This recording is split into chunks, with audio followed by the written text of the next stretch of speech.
Welcome back to the channel, everybody. This is Anthony with Apex, back again with another video. Today,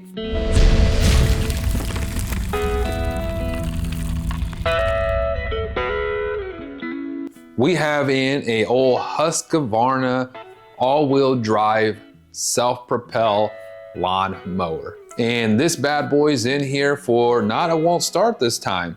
This time it's in here for the self-propel. So customers complain is that it has low power when hitting the self-propel. And I actually serviced this out last year. I kind of know what's already wrong with it because I let the customer know, but he had already spent a bunch of money on this machine and a zero turn as well. And I was able to get his mower running and put enough money into it and kind of rigged it to work, if you will, to where he can get through last season. And now he's at the start of this season and he needs his mower and he needs the self-propel to work because, as you know, the all-wheel drives hate rolling without the self-propel. So let's dig in and see what's going on. And as always, the first thing we're gonna do is, well, duplicate the problem. So let's start it up and see what's going on.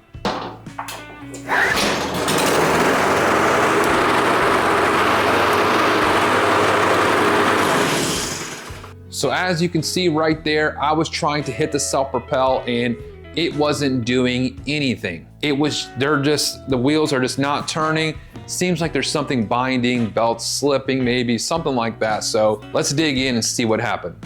All right, so we have the mower flipped over on its side here, and let's go ahead and get this big cover off, get the blade off, and let's take a look and further inspect it. All right, so we removed the bottom bolt here. Now we're gonna go to the other side here and take off the two smaller screws.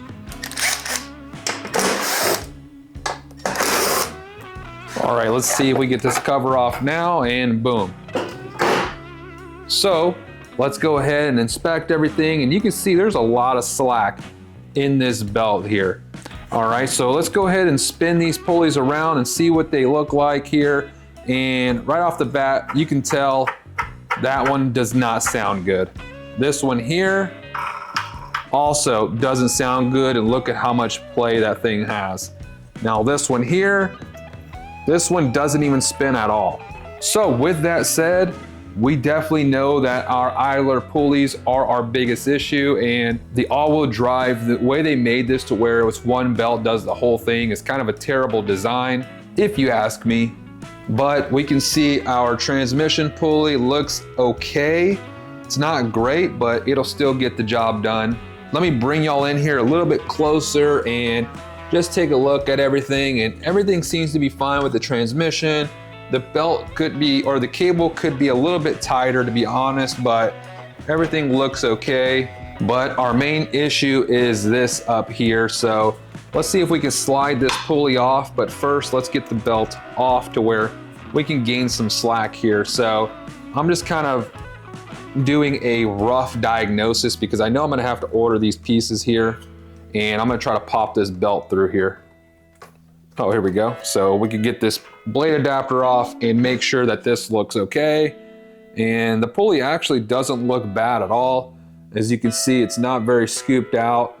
It is a little bit slick, but depending on the price, we may just keep this here and just replace our idler pulleys. So as you can see, this thing is seized. And what I did last year is I lubricated these because all three of them were actually seized. So, and as you can see, this one's very bad. This one up here, I mean, you can hear that thing is super crunchy. So we're gonna go ahead and replace these three, possibly replace our blade adapter as well. And he said he wanted a little bit of maintenance done, so we may do that for him as well. But let's go ahead and get these parts ordered. After a few days for me, but for y'all, it'll be literally seconds. All right, boys, as you can see, it's a new day, and let's get going on this Husqvarna.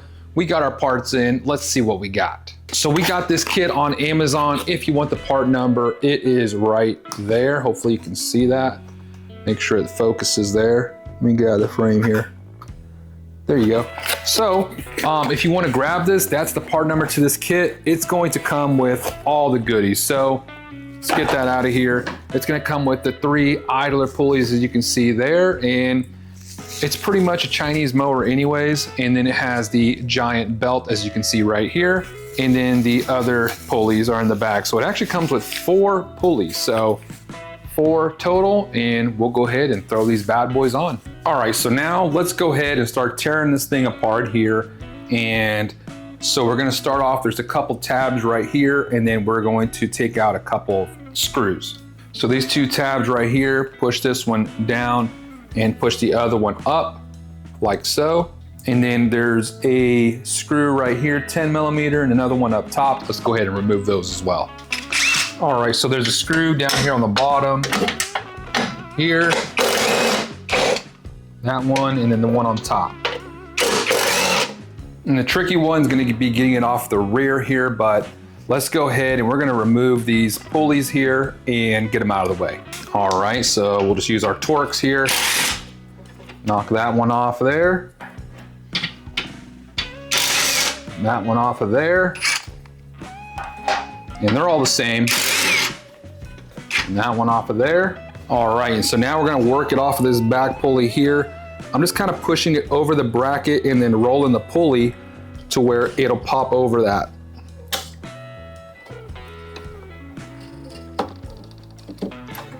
It's kind of tricky to do, but it'll keep you from having to take off all this other stuff. One off of there, and then the other one off of the other side here. All right, and so I'm just going to work this thing off of here.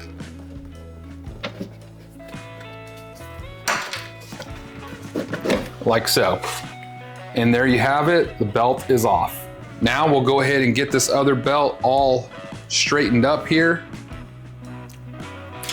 And then we're gonna put it on the back pulley first. And this part's gonna be a little trickier than getting it off. I'm gonna put it over the top one first.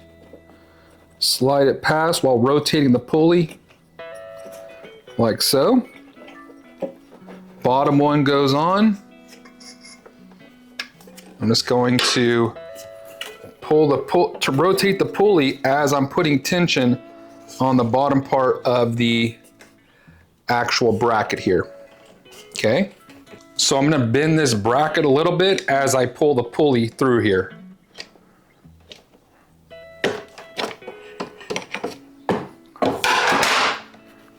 So kind of hard for y'all to see, I understand that, but I'll show you guys as soon as I pop this thing on here. Okay, so that's done there.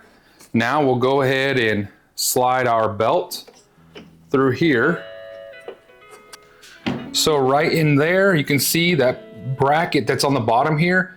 You have to get it past that one, and there's one on the top here. Get it over past both of them to where the belt sits in the pulley, just like that. All right, so we have our new pulleys here, and they are directional. So you have the spacer here that's gonna keep it from hitting the actual frame. So we'll put one in here, and how this one goes is this belt goes over the top and these go over the bottom right here. So let's go ahead and put those in there. This belt's gonna go like this. Okay, we'll grab another pulley here, put this one right here.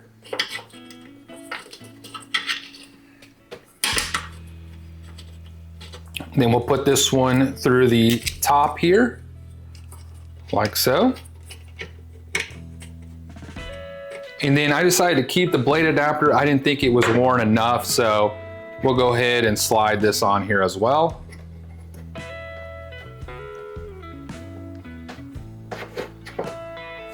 This here, find its home. All right, now we'll put it over the front transmission too. Okay, front transmission goes right through this guide here. Make sure it goes on the inside or else it'll burn up that belt. So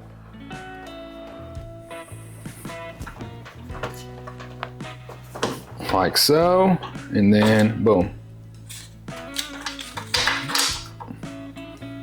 Okay. All right, at this point, we're gonna go ahead and tighten down our screws here. 1, 2, 3. Just like so. Make sure your belts are inside your guides. Make sure it's routed just like this. And this looks really good. Transmission looks good, brackets in there, and just make sure you inspect everything before you throw everything together. Now we'll go ahead and throw on our big cover here. And it has a couple of tabs that stick out right here, and that's where these little openings go. Okay, just like that. All right, we'll go ahead and throw on our big screw here on the bottom, like so. And then we'll go back on the other side here and throw our other little screws in. Okay, we'll throw these little screws in here. Just be careful with these because they do go into plastic here. Like so. You don't want to over tighten these because it will strip them out. All right, we'll go ahead and throw our big cover on here and just make sure that this screw doesn't go on the inside of the belt. So it should be on the exterior how it is. So just keep that in mind when you go to put this thing back together. I'm just gonna throw it through there and we'll go ahead and slide our cover on, and then it has those two tabs right here, and go ahead and snap them into place. Like so. All right, now we're gonna throw these screws back in. So again, make sure that it's on the outside of that belt. Like so.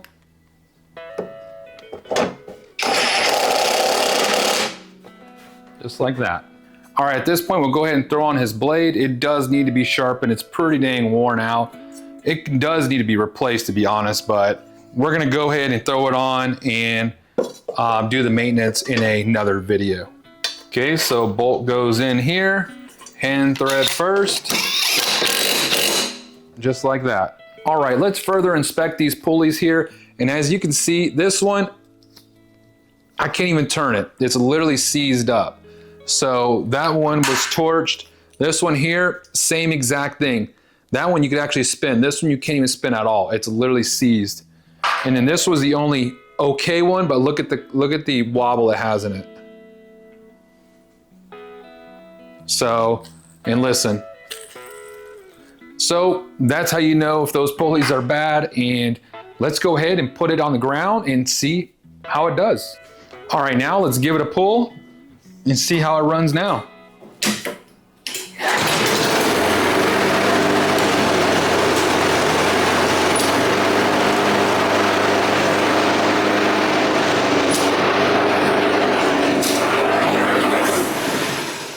All right, boys, so as you saw, the self-propel worked like a charm. So that is all it needed, some idler pulleys and a belt kit. I don't remember how much it was, but I wanna say it was less than 20 bucks for the whole kit. So again, it's not a Husqvarna part. I mean, Husqvarna honestly is pretty aftermarket anyways. The kit I use, I will link it down below. Or if y'all want me to, I'll link it down below or let you know what kit I use. And as you can see, this thing is all-wheel drive once again. It's got plenty of power. As you saw when we started, when you hit the self-propel, the wheels would just bind and wouldn't turn. So let me know if you guys like this video. Hit the like button if you want to see more videos like this. Subscribe if you got the guts, and we'll catch you guys next time.